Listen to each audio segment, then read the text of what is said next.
Now to begin with eGov Knowledge Exchange 2012, we start with the first session, that is Mantras of E-Governance, Right to Services.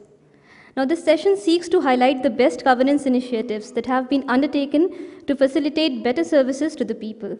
This session is being organized at a time when most of the state governments are talking about implementing Right to Services Act for better delivery of government services. To chair the session, we have with us Mr. Sanjay Malhotra, who's already on the dais. I would like to call upon other speakers for the session.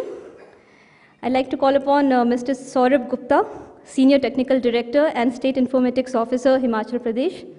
Mr. Gupta, please. I suppose he is not present in the session currently. Okay, he has not been able to come today. We have with us Mr. Rajneesh Mahajan. He is coming tomorrow. We have with us Mr. Devashish Bandyopadhyay, Deputy Secretary IT, Government of West Bengal.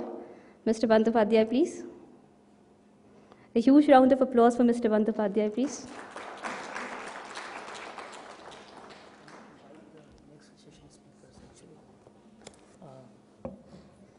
Let me handle this. So actually, Mr. Saurabh and Rajneesh have not been able to make it today. They are coming by, I think, tomorrow. I think like there is a poll in Gujarat, so I think Rajneesh will be making it tomorrow. So may I take the liberty of inviting the next session speakers on the stage, if we don't mind, and I apologize for that. Dr. Atul Gonkar, kindly come on the stage, sir. Please give me applause. Dr. M.B. Dholakia, Joint CEO of the Gujarat Knowledge Society. Please come on the stage. And Dr. Meera Singh, Head Bio at ICMR. Like I think Meera was here. Pragya, can you look for her? I think like she would be outside. So we have these eminent people on the stage, and so maybe start with I think West Bengal itself. Are you having a PPT, Mr. You will be speaking on a panel? Okay, yeah. Please come on the stage. Thanks. Achha. I was called upon to speak. Achha, I'm sorry. So you may just like give a brief remark. Just initial remark. Yeah, sure. Okay. Very good evening to the distinguished speakers on dais and the distinguished delegates. At the outset, I must express my inability. Actually, I was not supposed to deliver any speech. All on a sudden, I was called upon. So, actually, I feel privileged to talk from this stage on the main mantra of e-governance.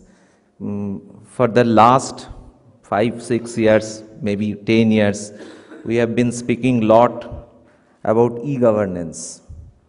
E-governance, e-governance, and e-governance. Then what is great about this e-governance? It's not that we are not doing any e for the previous years. We are doing lot of computerization, lot of applications. NIC are doing lot of application softwares. Then why are we talking about this e-governance and all these things? This e-governance, to me, it derives its foundation from the emancipatory principles as enshrined in our Constitution. It speaks of freedom of the delivery mechanism from the bureaucratic shackles and the red tapeism. The red tapeism and the bureaucratic shackles, it only controls, it never decontrols. It may not sound palatable to the bureaucrats like me and the IT secretary sitting over here, but it is the hard reality. And we mean decentralization up to me, not beyond me. Decentralization to most of us is decentralization up to me, but not beyond me. So that is the problem with this sort of thing. So e-governance basically speaks of the freedom of delivery mechanism, the freedom of choice of the citizen, of delivery, channel of delivery, opening of several delivery mechanism, delivery channels to the citizen. And it also speaks of increasing efficiency of the process, not merely computerization of the existing inefficient process. The existing inefficient process, computerization of that, it only adds to more inefficiency. So it is more of service orientation, more of service efficiency, more of service transparency, more of cost efficiency, and very less of E. So it gives more stress on governance and less stress on E, rather on computerization. Previously, lots of computerization initiatives that were taken place laid undue importance on process rather on those for which the processes were carried on. Precisely the citizen. Citizen were relegated to the backstage. Undue emphasis, undue stress were given on the process. So there were plethora of applications, island applications, posing serious challenges for interoperability, integration, and citizen, they are moving from each department, this department to that department, to again another department for services. They are filling the same form, the same particulars for each and every services. There is no consolidated, the same name, father's name, the same particulars for each and every services. There is no consolidation of this thing. So this is the process re-engineering. Previously there was no talk of process re-engineering. So that is why the e-initiatives that were taken place prior to e-governance miserably failed to drive home the right perception about government. The citizens' perception about government was not what it ought to be. Again, the major problem that we are facing by the government is that despite sincere attempts by government machinery at all levels, the desired level of efficiency, the desired outcome could not be attained despite serious efforts. So that is why government was seriously contemplating of how to move out of this situation. So service was given the prime importance, and service was placed at the center stage. Electronic Service Delivery Bill that was passed by this central parliament and it was enacted, it speaks of giving the services through the electronic mode, throwing open the choice to the citizen to avail of services through any mode, either through brick and mortar model or through CSC or through any other way, so that they can avail of the services from at the doorstep of their local residents. The e-district mod and the other MMPs that were actually implemented under the mission mode projects, they also speak of the same thing, the same, the service to the citizen at their doorstep and at the affordable cost, so that the digital divide that is still existent in the country, that can be lessened to a large extent. Having said all this, it is easier said than done. So on one hand, it is our continuous effort, or we will strive towards giving services to the citizen through electronic mode, opening up options to the citizen for availing services through the mode of their like. At the same time, it also opens up serious challenges like technological aspects, integration problems, interoperability problems, the legacy applications that have already been developed. We can, in a country like ours, we cannot simply throw away the applications already developed. So there is a problem of these legacy applications. How do we integrate these legacy applications? All these challenges are newly developed, newly coming up. So in this way, we have to face these challenges, and a forum like this can pave a greater way, a long way in dealing with these challenges, how the new ICT innovations, the ICT policies, the new technologies that can facilitate, that can ease these challenges, so that the target, so that the effort, so that the endeavor of the government to give services to the citizen in a better way, in a transparent way, in an efficient way, and at the same time at an affordable cost, can come into reality. So in this way, I hope, I sincerely believe that this forum will show the light, that and all of us can take home some new initiatives, so that that can be leveraged in the days to come. Thank you all.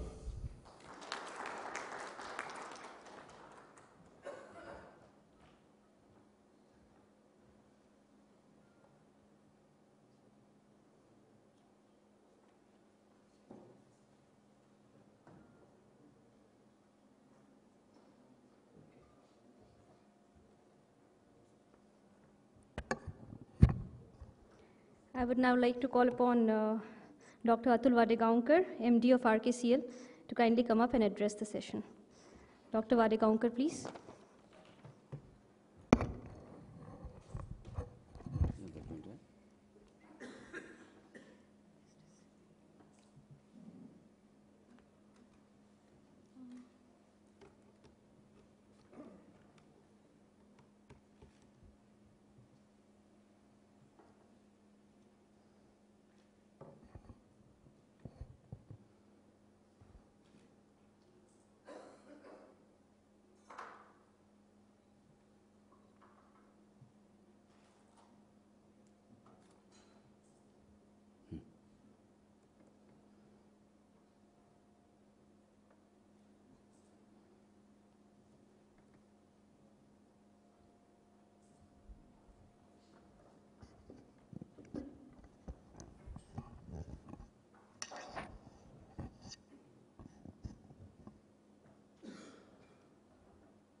Dignitaries on the dais,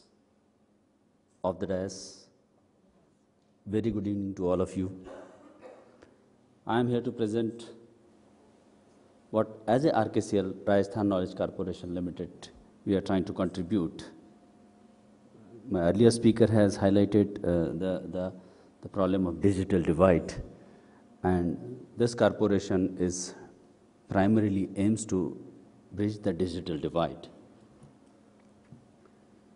It's a public limited company promoted by Government of Rajasthan in collaboration with few universities and Maharashtra Knowledge Corporation Limited. We started in 2008, and it's a fully self-sustainable. We do not get any grants as such. what we are trying to achieve is, this was the question probably you have raised. We are trying to solve these 6 simultaneous equations, how to serve the bigger population in a better way, in a cheaper way, faster way, wider accessibility, and deeper personalization in the area of e-learning, e-governance, and e-empowerment. We have our on board of directors chairman Shri Srimad Pandey Sahab. Sanjay Malhotra ji is also on our board of directors. Other directors are also there.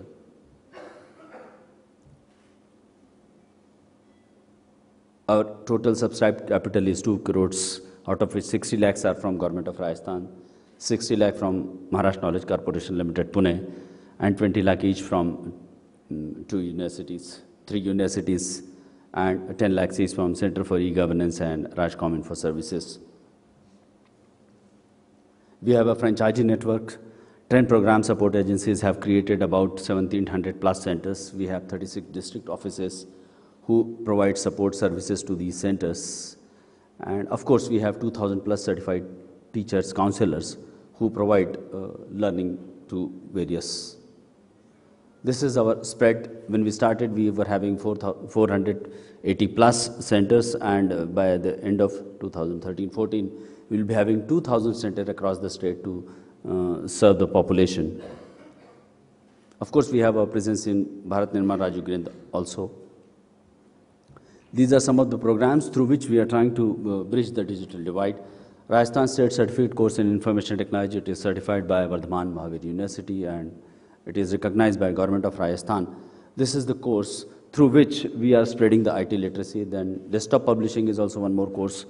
All these courses are provided in a blended mode, but these courses are not informed type of courses. These are performed type of courses. Then English language, C, C++, and Digital Saheli is one program which is launched by Honorable Chief Minister to empower the women digitally. And in last 4 years, about 5 lakh learners have been trained on computer proficiency, then desktop publishing 12,000. So a lot of capacity building is taking place through us, so that the e-governance initiative which are coming up, we have right type of manpower pool to support it, to exploit it. Through this corporation, we are trying to reach the unreached also. Various schemes have been announced by Honorable Chief Minister, and we are trying to deliver it at the places of residence of most of the people, because our presence is about 2,000 places, and at a very reachable distance, people can come and take their learning. These are some of the things which we have. Similarly, tribal hostels where trying to reach and provide the computer education. So in almost 200 hostels we are there, trying to train the learners. These are some of the schemes to the deprived class. We are there in Kasturba Gandhi hostels also. There are also, we are establishing state-of-art computer centers, and they are run by our partners. And best of the learning services are offered to these. Similarly, to various government departments, like to police departments, to patwaris, we are providing IT literacy courses, so that the manpower is available to implement the e-governance initiatives. Similarly, in a small way, we are getting into the e-governance also. Right now, we are providing web-based recruitment services to various government departments. And the cycle time has been about 40 days. From application to appointment, we have reduced the time about 40 days. This is the slogan of our state, and I welcome you all to see what we are doing. Thank you very much for your patience hearing, and I can be reached at md@rkcl.in. If you have some queries, I am there. Thank you very much.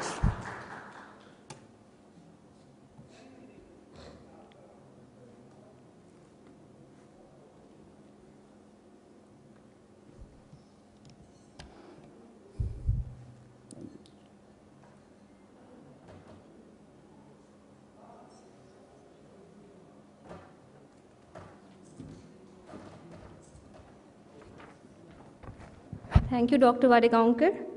Now I would like to call upon Dr. M.B. Dholakia, the Joint CEO of Gujarat Knowledge Society. Dr. Dholakia, please.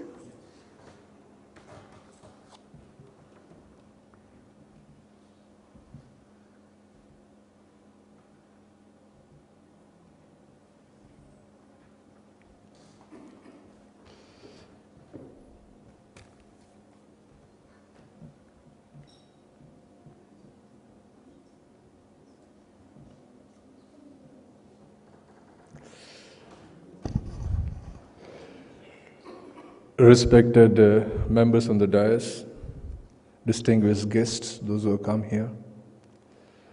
I am here on the invitation of the government of Gujarat to be present here in the forum, that is for the knowledge exchange. How effective can the ICT implementation can be in the e-governance? Basically, I come from an academic background. Most of the years I have spent in teaching as a professor. Since last 4 years, I am associated with the Directorate of Technical Education. And since the inception of my organization, I mean to say, the Gujarat Knowledge Society, I have been actually coordinating the activities of it, The CEO of this organization is Mr. C.V. Som, who is the Commissioner of Schools, and previously had been with DGET as Employment and Training, and with his dogged determination, whatsoever, especially in implementation of such type of programs in Gujarat, you find it is a determination and the strength of Mr. C.V. Som that we have been successful. Here in the magazine, it shows like what the concern has been shown here. You see that ICT for good governance. But I just see it the other way around, like what Mr. C.V. Som runs his organization as. It's a good governance for ICT implementation. Okay, that is the way it has become, sometimes. Unless and until there is no good governance, probably implementation of such type of the project sometimes becomes very difficult.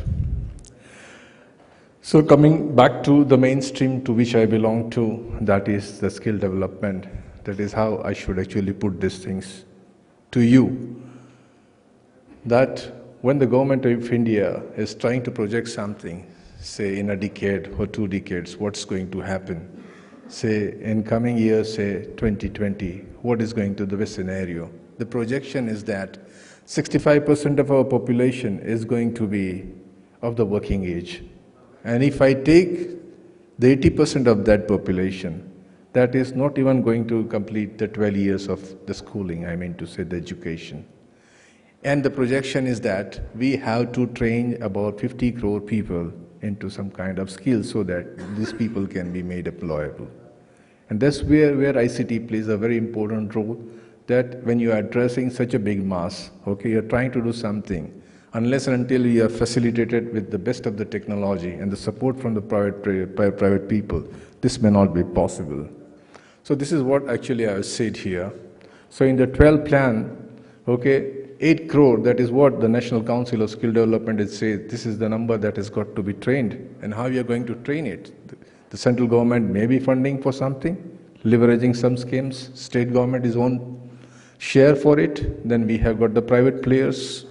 But when you are spending especially on the skills, you are trying to create something, ultimately you are going to get something out of it, okay? Then this says that when I'm spending on the skill development, then what is the measure of the skill development? That one thing is very clear, that is employment. If you train somebody, that chap has got to be employed. That is what our concern is, Now when I talk about my state, okay, Gujarat always tries to be, okay, over-projecting themselves, say. My target given by the government of India for this particular 5 years, it's I'm going to train around 50 lakh people, the candidates, okay? But the projection, the targets given to the department comes out around 54, okay, lakhs. That is what we say that we'll be doing it. Say every year, say 8 lakh candidates or the trainees are to be trained into something, and that is, they've got to be placed also, Excuse me, I'm sorry.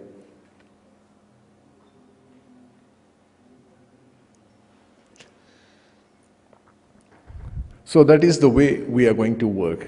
But when I say that such a big target that has been assigned to the various departments in the government of Gujarat, how I am going to handle it? So an organization like me, say Gujarat Knowledge Society, initially it could have been MKCL, it is GKCL, and now it is a society. It actually gives me more freedom to exercise myself, you know. So now it's a society. And later it's being followed by the Gujarat Skill Development Mission. So these two of the departments actually the driving force, you know, the inertia that is being actually exercised by us, you know, to drive this such kind of activities. So that is what actually we do. The Gujarat Skill Development Mission actually conceptualize what actually you are looking for, and ultimately we put into the practice. And we are working especially in the PPP mode. We have got the best of the private players, okay? But the difference between the RKCL and the Gujarat Knowledge Society is that we don't allow the private players to function, especially in their premises. If you have the look at our courses and the centers, you know, most of the centers, almost all the centers, these are the government infrastructure. That is available free of cost, say in the morning, in the evening, during the day. So that is the difference. At the same time, we have our own coordinators who are present at this particular centers to monitor how well the training is being implemented. It is the concern, the quality. When I said the implementation of ICT, what are my concerns? Then you say that. First of all, you should be very clear what you want. That is the scope, the objective. Why you are doing it? Who are the beneficiaries? What are your modalities? Okay, what are the provisions you are supposed to make? And if you make the provisions, what is the quality assurance? All this aspect, if you look based on my experience, the candidates are being actually registered for a particular course. They may be sent for the assessment also, but what is the quality of the training these people are actually getting? That is where my concern is. Okay, best of the laboratories are being created, best of the facilities are there, but maybe lying idle, and probably the trainer may not be up to that quality. Okay, so these are the concerns where actually we have got to address, you know, we have to look into. So we have to create that kind of a governance where we can monitor both the trainers as well as the trainees as well as the private body. What is their objective? Why they are associated with us? It is a CSR activity. That is what actually I take personally. Like I give you an example that many of the best of the companies are coming to Gujarat. Okay, the government offers them everything, but they also take up the responsibility. Say Tata Nano has come to Gujarat.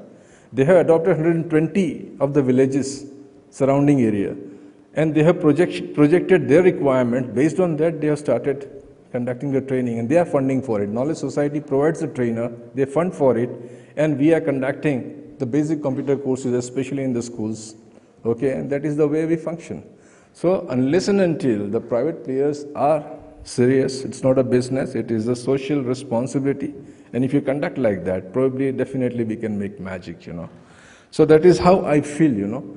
Now, I'm just trying to put a small example of what Mr. C.V. Som has done. Listen, he is the Commissioner of Schools. The first phase of the ICT implementation in the schools has come in. And we have done it in the first phase, around 5,970 schools he has taken. Okay. And they have been assigned to some of the private players, like we have got NIIT, Educom, we have got ILNFS, Core, and HCL. These are the private players with us. And they are going to create something, especially in the schools which are deprived of the basic facilities. So we have tried to create best of the infrastructure. Say, in one school, one computer lab, 10 of the machines, best of the machines. Say, KU band antenna, disk antenna, 42-inch LCD with a VGA splitter. Okay, we have given them a broadband connectivity, say 4 GB. Okay, all the infrastructure has been created and it is in place. At the same time, we have got a vision that why we are moving into, say, the Windows. Okay, why we cannot actually go on some kind of a different operating system. So we have made it mandatory. You chaps are going to work especially in Linux. So if you see all these labs, you know, are actually loaded with operating system Linux, that is Ubuntu 9.04 or 10.04. And my office is the open source, you know. And the various applications may be available And now all these labs are actually 5,970 schools are now established with all such kind of facilities. Now comes what? The governance comes into picture. They have done it, dumped it and forgotten. Then we exercise our power. What we tell them? That it is a service. It is a part of their contract. They are going to provide the service. What service? They are going to provide the machines with all infrastructure. We are going to load all the software the way in which they committed. They are going to maintain it. Okay? They are going to train the teachers. They have got to provide the school coordinators who are going to visit 5 schools. 5 schools. Okay, in a week. Okay, and see that everything is in place. Once that is done, so initially, establishment of the laboratory, number 1. Number 2, training the teachers. About 18,700 teachers are already being trained in such schools, and the teachers were assigned the task, not only the students. You announce the courses, let the surrounding area, the students get the benefit, okay, and let the students be trained. So that kind of the assignments were given. So I will just rush through it. That is what actually it is. These are the companies. This is the facility that is created within the laboratory. Okay, open source, broadband internet, regular educational the programs to EduSet, okay, through BISEC, various free open source applications like Marble, Calcium, whatsoever may be available, DACU DVDs from ISRO and GIET, okay, and various CDs with value additions are being actually there, and they are forced to see that the students actually utilize. We maintain the registers, okay, we want to see that the laboratory is utilized. That is what actually the governance comes into. Okay, it's the other way around. Now, question is about the content. It's an e-content. Standard 8, 9, 10, 11 and 12. The complete syllabus is now converted as an e-content. Maybe in a print format, maybe in the digital format. The information is available with us. The total syllabus is now available.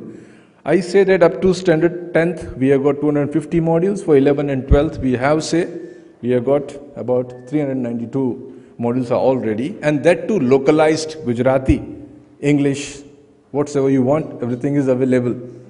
With the basic information, if you just sit, you see if you want to refer a dictionary, you want to refer a map, you want some other links, everything is available. But who has developed? It is developed by these 5 companies. They were forced to do it. I mean to say, they had given a vision by my CEO, Mr. C.V. Som, that you have got to do it. Every month he will call for the meeting of these training partners with their school coordinators. We used to discuss with them that how we are going to implement. We had to give them. Every vacation they were given a task, okay, to register the students, to train them, okay, and ultimately assessment comes by the Gujarat Knowledge Society and certify them. The basic beauty of the model, what Gujarat Knowledge Society says that it is a third-party assessment, direct link with the industry, try to understand their need, okay, we devise our own content, okay, we have got best of our content developers, okay, and then you see that they conduct the training of the trainers are being assessed by the third party, Maritrack is my third party assessment, okay, and then ultimately they certify, that is a certified trainer, okay. So similarly, the same thing, the teachers which the school coordinators or our trainers are training, they are certified, they in turn train the students and the surrounding area students, okay, test them, certify them, give them a certificate. So this is the way it is being implemented, with a dogged determination by Mr. C.V. Som and his team, you know. Like I told you how many teachers has been trained, they are being tested, they have been certified, okay. And these are the students who are sitting in the labs which have been created by the Commissionerate of Schools. Monitoring, I tell you, it's a must. We have to see that coordinator is going to the school. He remains there right across the day, okay. And we are also bringing in the DEOs, we are bringing in the school teachers, we hold the meeting, and we see that they go to the school and they carry out their duty. So that is how strongly it has been implemented in the state of Gujarat. And this is the school coordinators meeting with Mr. C.V. Som and his representatives actually are conducting. Then comes now, like what you say that In Rajasthan, it has happened. For the girls, actually, the basic computer courses have been offered, they have been trained. Same thing. The Commissionerate of School has got the ready-made infrastructure in schools, says 6,000 schools with these facilities. Why not actually we conduct the training not for the school children, but for the others in the society who wants to learn open source, they want to learn Linux. Why not we utilize this facility? So they were told to do it. And in the last 1.5 months, we have trained about 1 lakh children, or those who are actually. So this is the eligibility criteria, free of cost. Only registration fees 50 rupees. For SC, ST, women, and we didn't charge anything. And others, it's only 50. And it was done by the private players. They were told to do it, and they have done it. And certification, it's GCVT or GKS, we actually would. So this is how it has been done.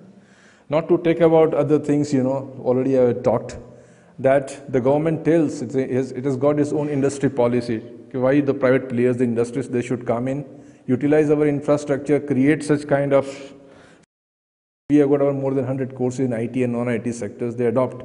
And our training partners, that's just an opportunity for the private players that if genuinely they want to deliver, they can create their center of excellence there in any of the colleges affiliated to all the state universities. Probably there's an opportunity. So the ICT for the good governance is definitely there, but the honesty should always be there. Otherwise, it's going to be the difficult thing that is going to happen. We have got to force ourselves and ultimately get the things done through our authority. So thank you very much. I'm available here for a couple of days. We can share our experiences since actually I am in the actual implementation of this program, so I know it, how difficult it is. And thank you very much. Thank you very, very much.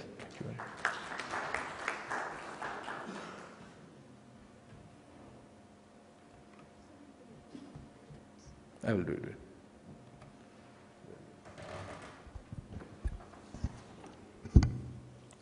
Thank you, Dr. Dholakia. Now I would like to call upon Dr. Meera Singh, Head of Bioinformatics Center, ICMR, to address the audience. Dr. Singh, please.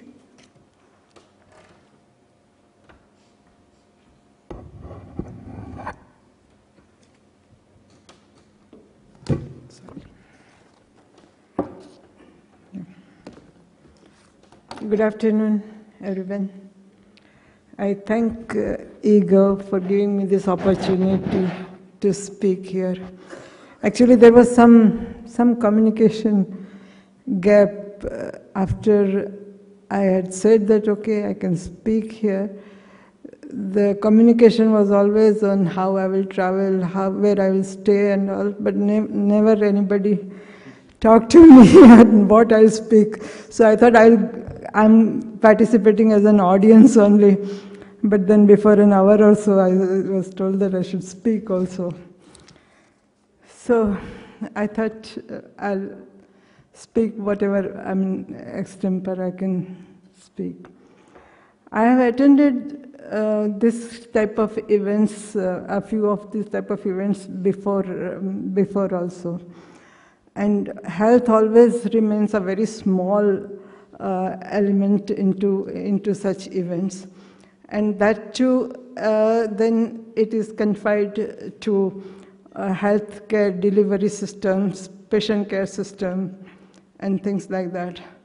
So I thought it's time that I try and remind this August IT gathering that IT has helped mankind in much greater way in the field of health by helping in biomedical research. And biomedical research is never ever considered as IT's achievements towards it. When computers and internet and mobiles, etc., were innovated, it revolutionized the world. But biomedical research is a field which will not be exhausted for several generations to come. Perhaps we know less than 1% of what we should be knowing about biological systems.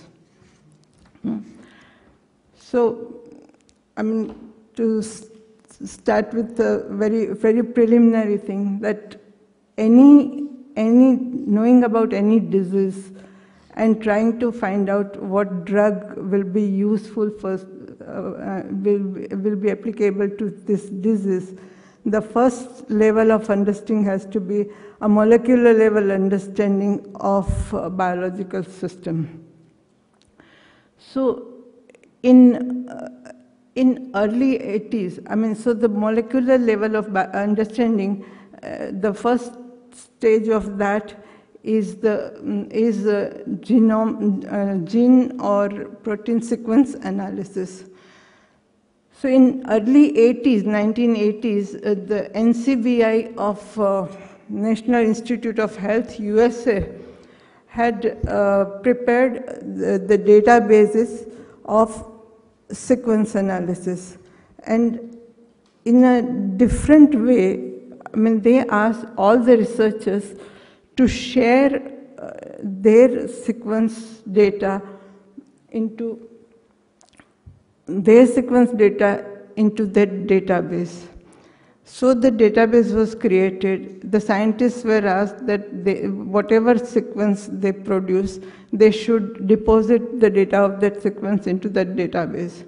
There was a lot of resistance initially by the scientists for sharing this data, but the whole idea was that to share this research data to avoid repetition of the research work and carry forward from whatever is the available knowledge.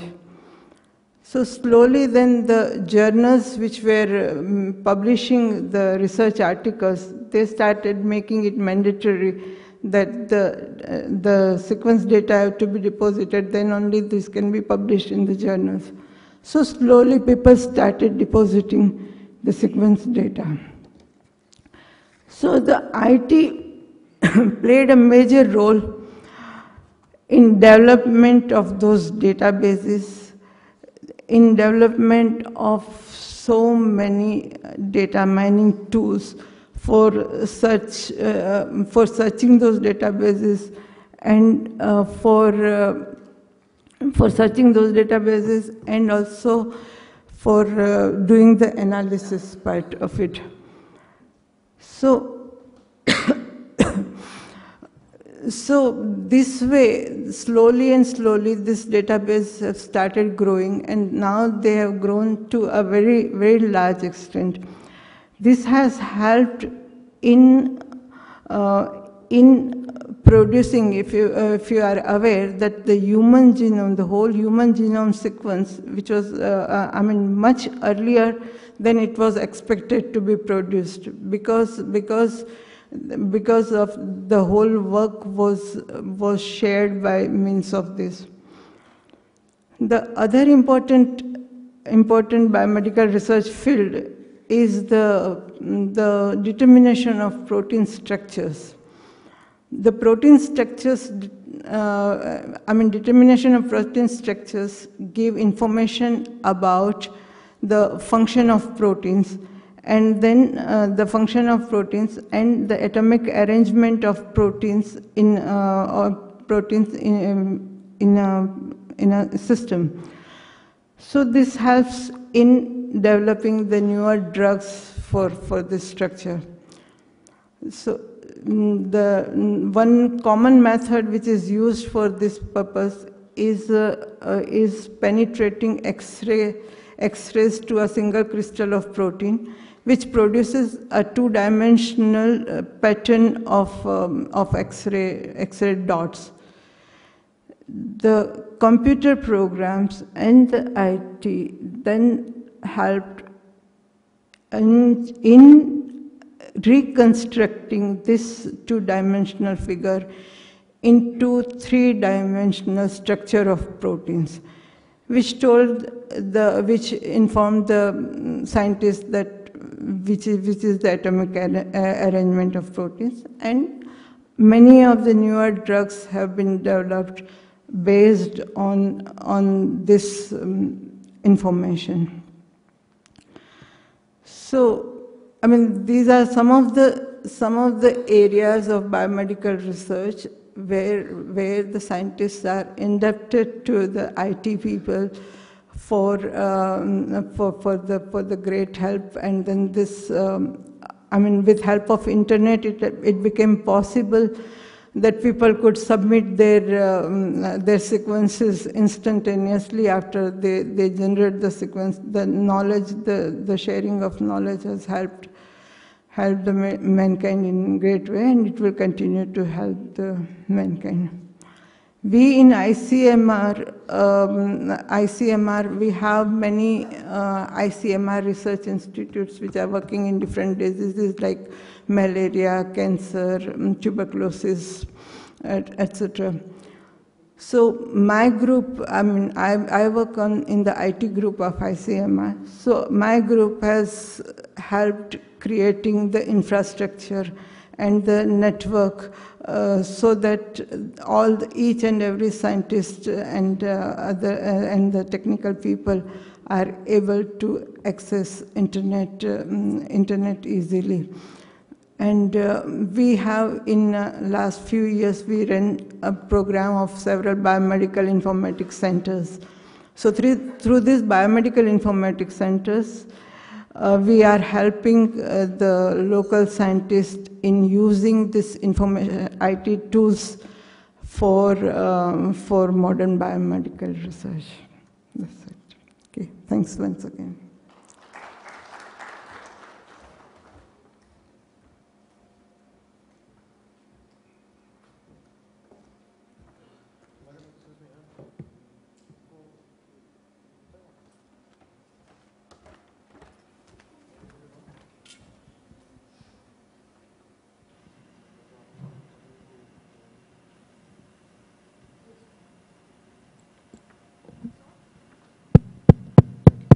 I think it has been an interesting session on education and health. In fact, you know, even in Rajasthan, we have done a lot of initiatives in the health sector. And we have amongst us, I think, Mrs. Indu Gupta, is she here? From SIU NIC? She is not here. Okay. Tapan, is he here? Yeah. So I'll request Tapan to please come. And because there are the two sides, you know, of, I mean, we have kind of divided it. There are various sectors, but there are, in Rajasthan, we have initiatives basically. Come please, Tapan. So in two fronts. One is the hospital administration. So we have a complete HMIS which is being run at present, I think about 16 or 17 hospitals in the state. And it is being replicated in another, I think 7 or 8 hospitals. I think Tapan will give you all the details about the various modules and the hospitals and the kind of benefits that we have derived from from IT in hospital administration. That is one side. And the second side is, you know, the rural health, which is the preventive aspect of not medical care, but, you know, which is the preventive side and the immunization and child care and maternal health and so on. And over there, Rajasthan has been amongst the front runners in the pregnancy test, you know, monitoring and antenatal care monitoring systems, which we have developed. And both of these have incidentally, you know, won awards. The pregnancy tracking system has won a National E-Governance Award, which is given by Department of Administrative Reforms. And the HMIS implementation has been given recently this year, the Manthan Award. So I'll request Tapan, first of all, to speak about HMIS. And then if someone could see if Mrs. Indu Gupta is around, then we'll request her also to, you know, we'll give her 5 minutes before we move on to the next session. I'll request, you know, someone from my team to kindly see if she's around. So over to Tapan. Thank you, Secretary Sir, and dignitaries, ladies and gentlemen. It was just a short notice. Sir has told me to give you a small overview of what we have done and what we are doing in Rajasthan.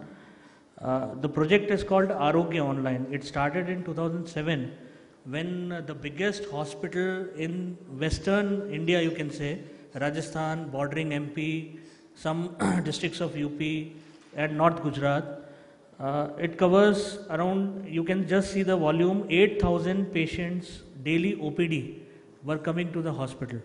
So we were interested, RISL as well as DOIT were interested with the work of computerizing the complete entire hospital.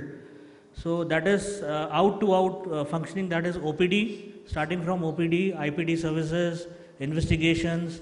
The central lab, the investigation reports was in shambles. Daily newspaper reports used to come that the reports were not delivered on time and also. So we signed an MOU, tripartite MOU with CDAC, because CDAC had e-Shushrut application which suited to our needs, and then in consultation with Department of IT and SMS Hospital, we started implementing phase-wise. That is, first we started with OPD, that is generating of CR numbers, then we touched up bed management, IPD, investigations and all. There were 2-3 things which came out of the solution. First thing was that we were able to control the crowd, what you say, crowd management, the patient management. So the line got shorter, the waiting time of the patients reduced, and everything from OPD to investigation reports to their bed management, even blood bank. We covered even the blood bank. So the system was a single database controlled system having Oracle as its backend, and till date we have covered around 40 lakh patients. That it started from 1st of April 2009, actual implementation started, and till date we have covered 40 lakh patients, and around 83 lakhs investigations have been done through this system. The uniqueness of the system is that investigation reports are available online. On the medical education websites, it is available online. And even the blood reports, the availability of blood bags, the blood groups, kaun sa kiska available hai, that is available online. So these are some of the things.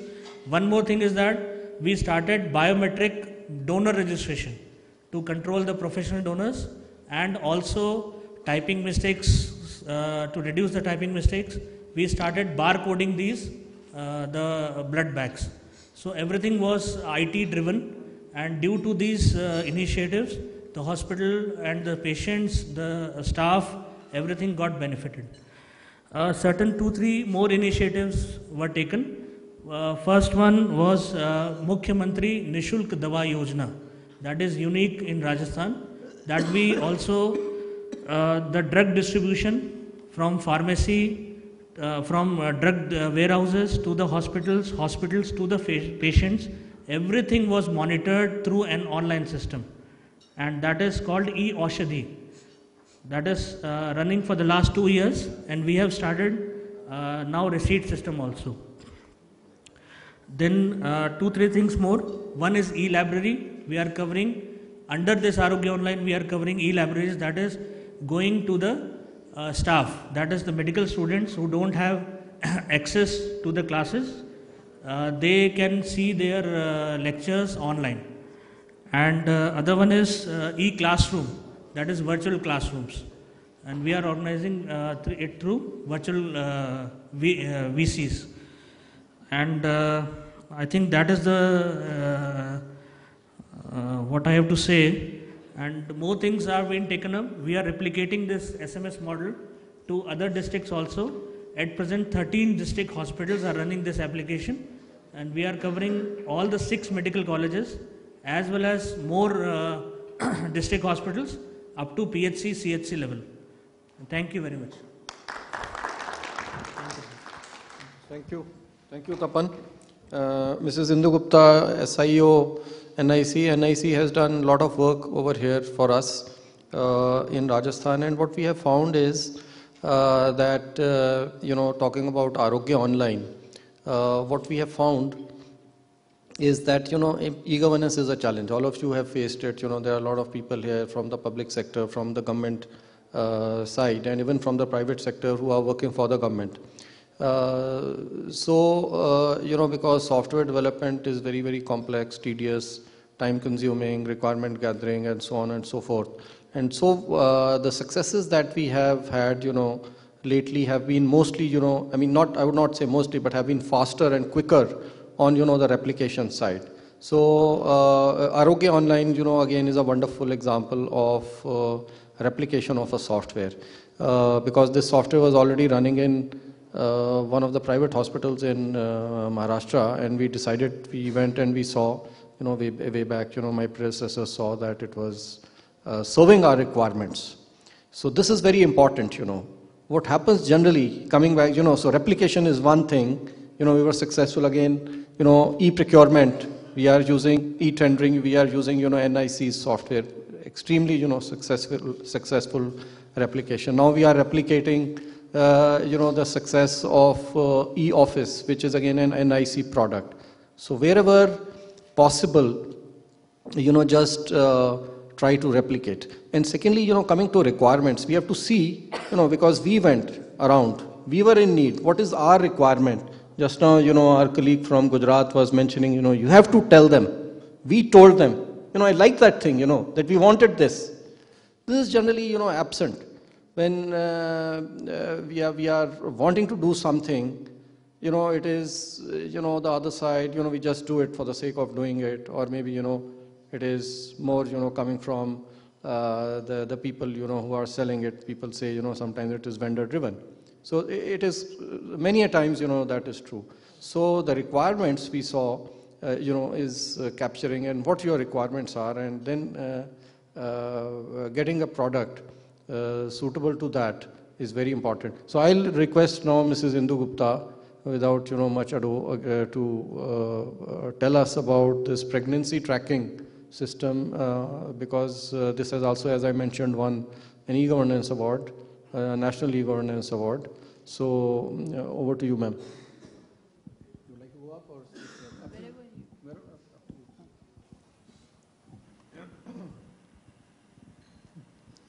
Thank you, Mr. Malhotra, and august dignitaries here present on the dais and all the audiences. It's my privilege to tell you about this flagship program of Government of Rajasthan, that is Pregnancy and Child Tracking System. In fact, it was one of its first initiative in the country, and it has been, in fact, highly appreciated by not only national level agencies, Ministry of Family and Health and Family Welfare, but also by WHO and UN Health Group who had come. And in fact, we have demonstrated it to the World Bank and many people who have come from abroad.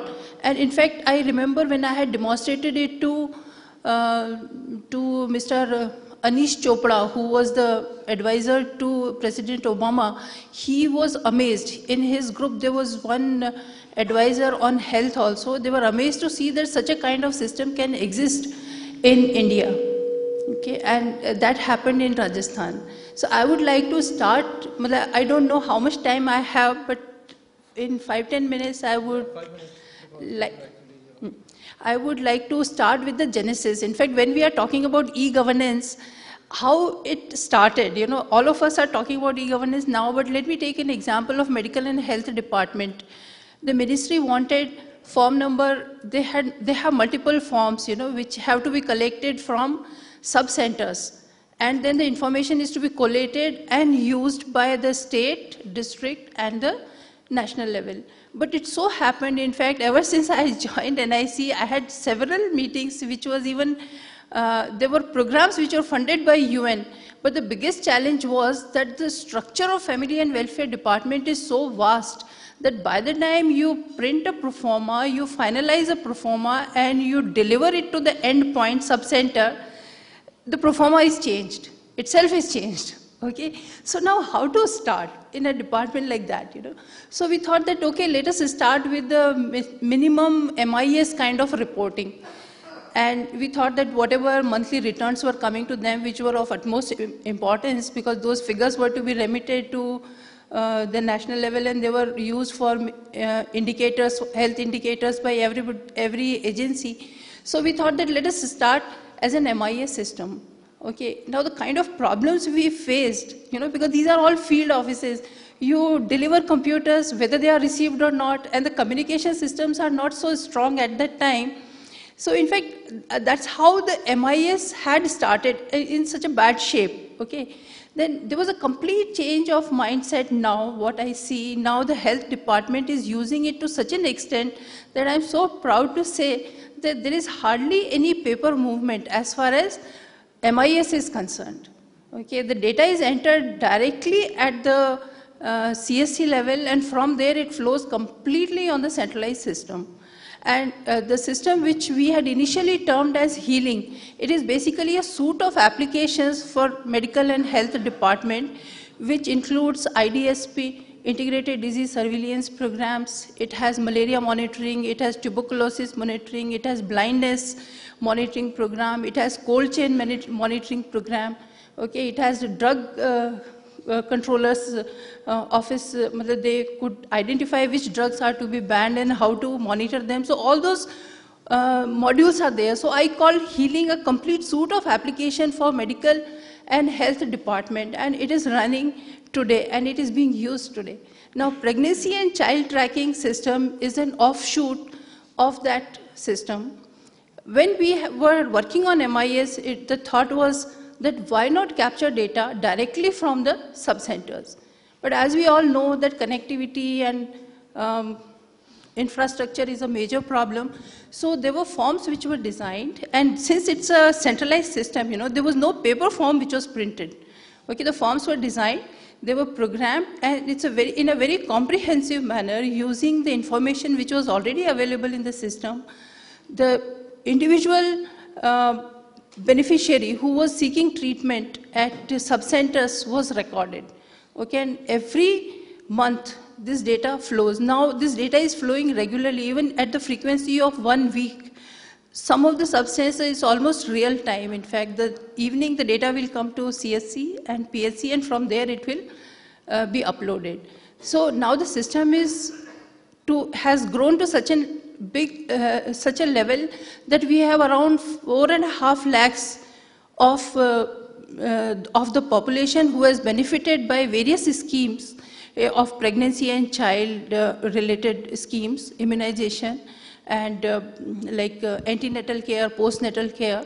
So all these beneficiaries databases are available, and they could be tracked to each and every pregnant lady, each and every woman, Asha Sahayogi, and the ANM who is providing support to them. Similarly, we can plan for a vehicle in advance for the institutional delivery, and in fact the health department has on many platforms has said, I don't have the figures often available with me, but it has actually reduced the IMR, and it has increased the IMR and decreased the MMR. Okay? So that is the benefit which has been achieved. And in fact, all of you are welcome to see, there are certain things like Janani Suraksha Yojana where the payments are being made to the beneficiary as an incentive. So those lists also have been put in the open domain on the web, and anybody can see. That has also introduced transparency. There were earlier complaints that the people who are helping Asha Sahayogini or who gets the pregnant woman, they are paid the incentives, but it doesn't reach the woman herself, but it is taken away by somebody else. So now that list also is put up on the web, and anybody can see, Gram Sabhas also can see, and it has introduced a lot of transparency. Similarly, as an offshoot of this entire system, it is possible to plan that which are the areas where the service is lacking, okay, or where the reach is less. So where the drug supply is a problem. So in fact, department is using it now at all the levels. In fact, I'm amazed at how well the department, who was, when we had started, was not even aware about the computerization, and MIS has taken it up so well that now they are so dependent and they are using it on their own without any paper movement or without any hitch, in fact. And they are coming up with new models every now and then. We have also integrated SMS gateway to it so that well in advance the beneficiary can be told that now the immunization date is due on such and such date and you please bring your child for immunization. Similarly, with these statistics, it's possible that in such and such sub-center, this will be the requirement of injections and the vaccines, etc. So that can be predicted. So in fact, it has been appreciated at all the level. In fact, the Minister for Health, Mr. Ghulam Nabi Azad, had also released this system in Rajasthan state. Thank you. With this, we come to the end of the first session. I think it has set the ball rolling for the other sessions to follow. It has been, although some of the sessions were, kind of impromptu, but all the speakers, I think, have given a lot of food for thought for the next sessions, because health and education, these are, to my mind, at least, these are the most important sectors. If a country has to go, if a family has to grow, if a society has to grow, there cannot be any other way than to have a very, very vibrant education sector and a very, very solid, health. So with these words, I thank all the participants here, and I hand it over to you to take it to the next session. Thank you very much, everyone. Thank you, sir. Before we wind up for this session, we have a small token as an appreciation for participation to all the speakers. So we would like to present mementos. My colleagues would like to, I'd request my colleagues to please come up on stage. And I request Mr. Sanjay Malhotra to present this small token of appreciation to our speakers, starting with Mr. Debashish Bandyopadhyay. Thank you, sir.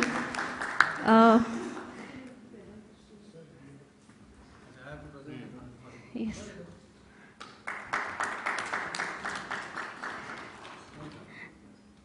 Now I request Mr. Malhotra to present a memento to Dr. Atul Wadegaonkar, MD RKCL.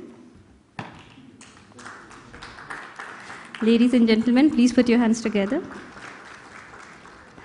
Dr. M.B. Dholakia, please.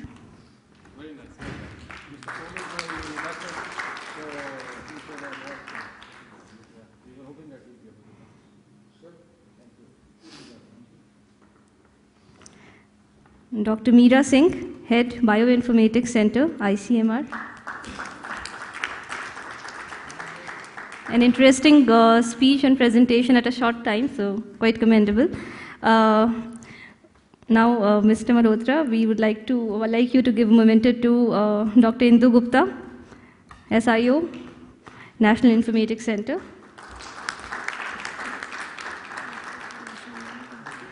Also, we would like to call upon Mr. Tapan Kumar to take his token of appreciation for the presentation he made to the audiences. Mr. Tapan Kumar, I suppose he's not in the... And I would like to call upon Dr. Ravi Gupta to present the memento to our session chair, Mr. Sanjay Malhotra. A huge round of applause, please.